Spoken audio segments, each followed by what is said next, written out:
Jaya Radha Madhava Punya Bihari.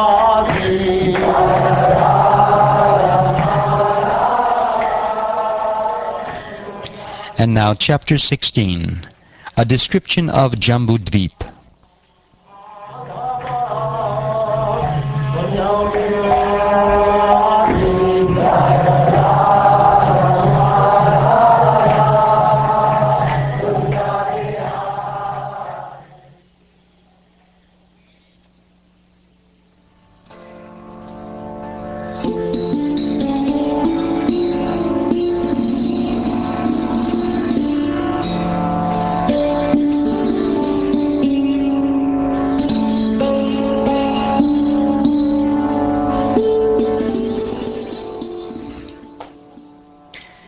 King Parikshit said to Shukdev Goswami, O Brahman, you have already informed me that the radius of Bhumandala extends as far as the sun spreads its light and heat, and as far as the moon and all the stars can be seen.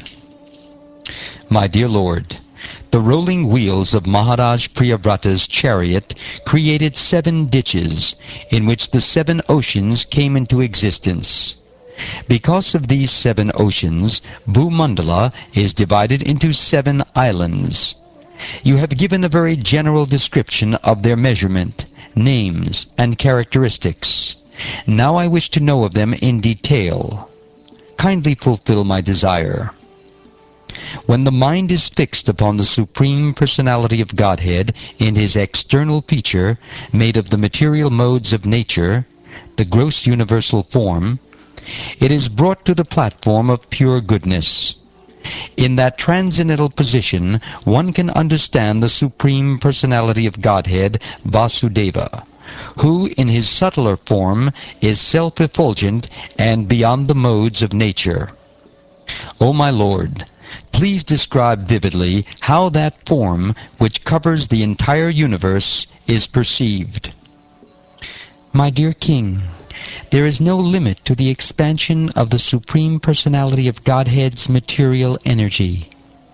This material world is a transformation of the material qualities, such as Sattva-guna, Rajoguna, and Tamoguna. Yet no one could possibly explain it perfectly, even in a lifetime as long as that of Brahma. No one in the material world is perfect, and an imperfect person could not describe this material universe accurately even after continued speculation. O King, I shall nevertheless try to explain to you the principal regions such as Bhu-Golaka or Bhuloka, with their names, forms, measurements, and various symptoms. The planetary system known as Bhumandala resembles a lotus flower, and its 7 islands resemble the whorl of that flower. The length and breadth of the island known as Jambudvip, which is situated in the middle of the whorl, are 1 million yojanas, or 8 million miles. Jambudvip is round, like the leaf of a lotus flower. In Jambudvip there are 9 divisions of land, each with a length of 9,000 yojanas, or 72,000 miles. There are 8 mountains that mark the boundaries of these divisions and separate them nicely. Amidst these divisions, or varshas, is the varsha named Ilarvrta, which is situated in the middle of the whorl of the lotus.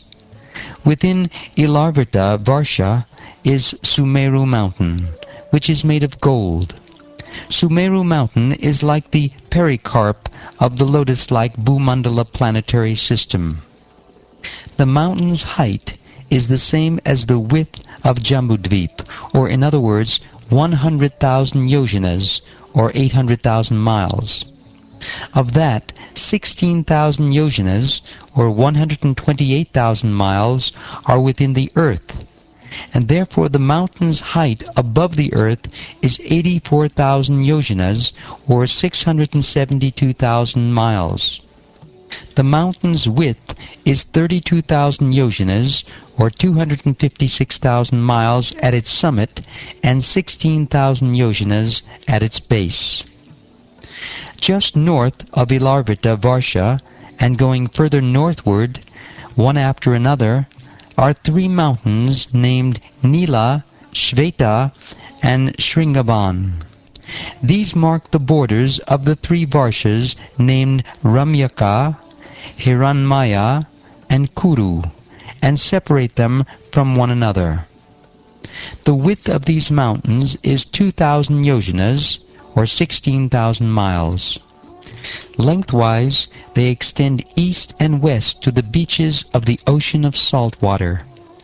Going from south to north, the length of each mountain is 1/10 that of the previous mountain, but the height of them all is the same.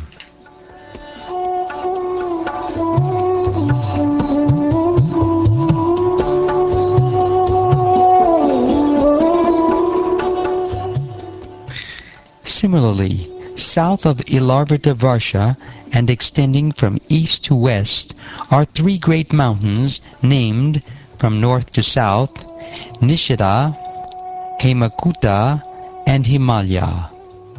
Each of them is 10,000 yojanas, or 80,000 miles high. They mark the boundaries of the three Varshas named Harivarsha, Kimpurusha Varsha, and Bharat Varsha, or India. In the same way, west and east of Ilarvita Varsha are two great mountains named Malyavan and Gandhamadan, respectively. These two mountains, which are 2,000 yojanas, or 16,000 miles high, extend as far as Nila Mountain in the north and Nishada in the south. They indicate the borders of Ilarvita Varsha, and also the Varshas known as Ketumala and Bhadrashva. On the four sides of the great mountain known as Sumeru are four mountains, Mandara, Meru Mandara, Suparshva, and Kumuda, which are like its belts. The length and height of these mountains are calculated to be 10,000 yojanas, or 80,000 miles.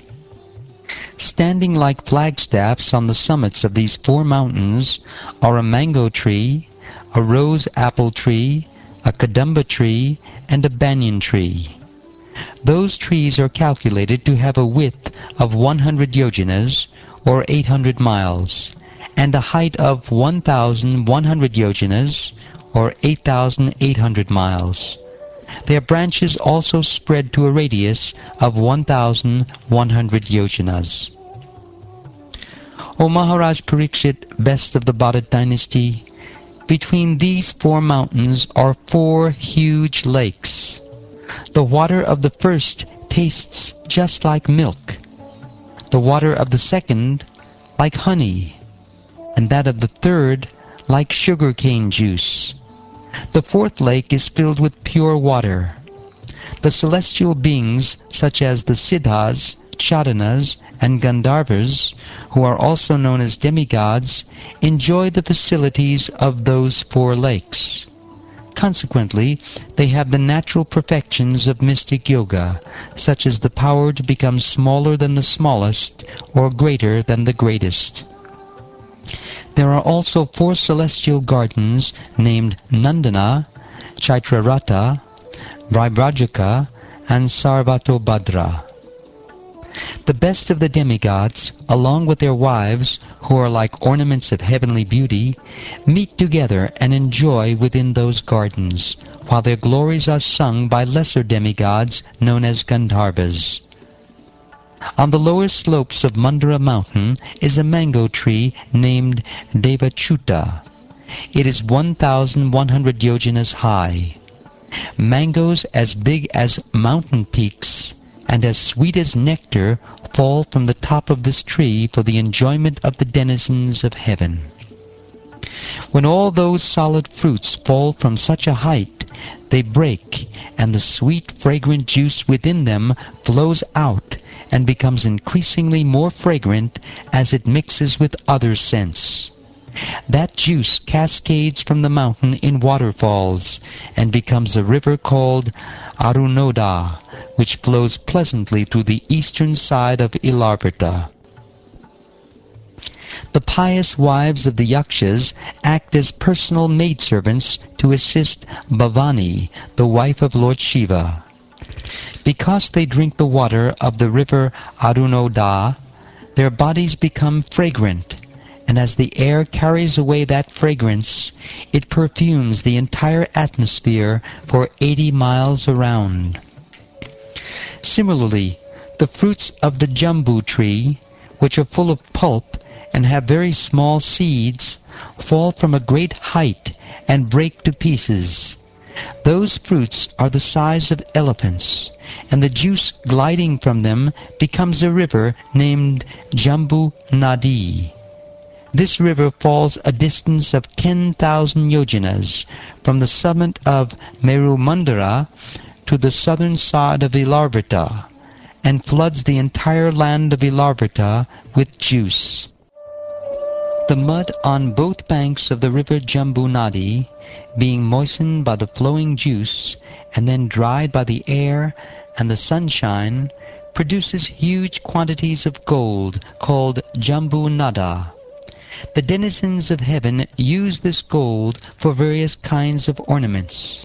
Therefore, all the inhabitants of the heavenly planets and their youthful wives are fully decorated with golden helmets, bangles, and belts, and thus they enjoy life.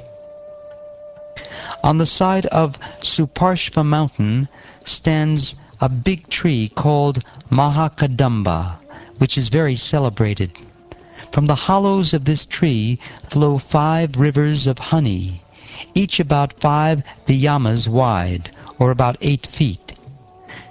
This flowing honey falls incessantly from the top of Suparshva mountain, and flows all around Ilarvata Varsha, beginning from the western side. Thus the whole land is saturated with the pleasing fragrance. The air, carrying the scent from the mouths of those who drink that honey, perfumes the land for 100 yojanas around. Similarly, on Kumuda mountain there is a great banyan tree, which is called Shatavalsha, because it has 100 main branches. From those branches come many roots, from which many rivers are flowing. These rivers flow down from the top of the mountain to the northern side of Ilarvata Varsha for the benefit of those who live there. Because of these flowing rivers, all the people have ample supplies of milk, yogurt, honey, clarified butter, molasses, food grains, clothes, bedding, sitting places, and ornaments. All the objects they desire are sufficiently supplied for their prosperity, and therefore they are very happy. The residents of the material world, who enjoy the products of these flowing rivers, have no wrinkles on their bodies and no gray hair. They never feel fatigue, and perspiration does not give their bodies a bad odor. They are not afflicted by old age, disease, or untimely death. They do not suffer from chilly cold or scorching heat, nor do their bodies lose their luster. They all live very happily, without anxieties, until death. There are other mountains beautifully arranged around the foot of Mount Meru, like the filaments around the whorl of a lotus flower. Their names are Kuranga, Kurara, Kusumba, Vaikanka, Trikuta, Shishira, Patanga, Ruchika, Nishida, Sinivasa, Kapila, Shanka, Vaidurya, Jarudi, Hamsa, Rishabha, Naga, Kalanjara, and Nadada. On the eastern side of Sumeru mountain are 2 mountains named Jatara and Devakuta, which extend to the north and south for 18,000 yojanas, or 144,000 miles. Similarly, On the western side of Sumeru are two mountains named Pavana and Pariyatra, which also extend north and south for the same distance. On the southern side of Sumeru are two mountains named Kailasa and Karavira, which extend east and west for 18,000 yojanas, and on the northern side of Sumeru, extending for the same distance east and west, are two mountains named Trishringa and Makara. The width and height of all these mountains is 2,000 yojanas, or 16,000 miles. Sumeru, a mountain of solid gold shining as brilliantly as fire, is surrounded by these 8 mountains. In the middle of the summit of Meru is the township of Lord Brahma. Each of its 4 sides is calculated to extend for 10 million yojanas, or 80 million miles. It is made entirely of gold, and therefore learned scholars and sages call it Shatakombi. Surrounding Brahmapuri in all directions are the residences of the 8 principal governors of the planetary systems, beginning with King Indra.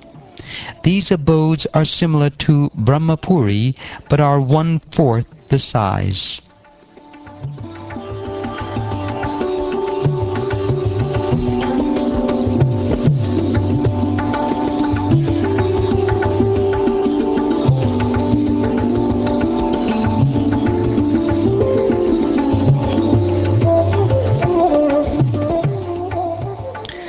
Thus ends the 16th chapter of the 5th canto of the Srimad Bhagavatam, entitled A Description of Jambudvip.